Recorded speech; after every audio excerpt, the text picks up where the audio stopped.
শান্তিরক্ষী বাহিনীতে সবচেয়ে বেশি সংখ্যক সদস্য পাঠিয়ে থাকে বাংলাদেশ সেনাবাহিনী, আর তারা প্রত্যেকে দেশের সম্মানের জন্য কাজ করেন বলে জানিয়েছেন সেনাপ্রধান জেনারেল এস.এম. শফিউদ্দিন আহমেদ।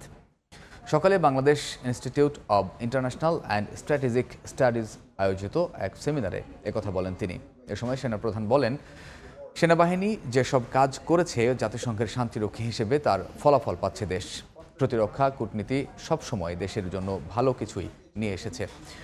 সেমিনারে অন্যান্য বক্তারা দেশের প্রতিরক্ষা কূটনীতি বিষয়ে তাদের মতামত এবং সামনে এই ক্ষেত্রে বাংলাদেশের সম্ভাবনার কথাও তুলে ধরেন।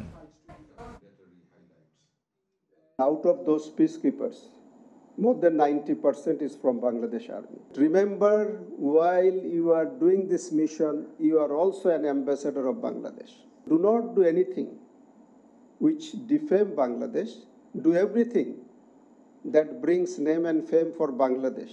Whatever you may name it, military diplomacy or whatever it is, disaster management sometimes go beyond our national boundary. We have employed good number of civilians over there. রাজধানীর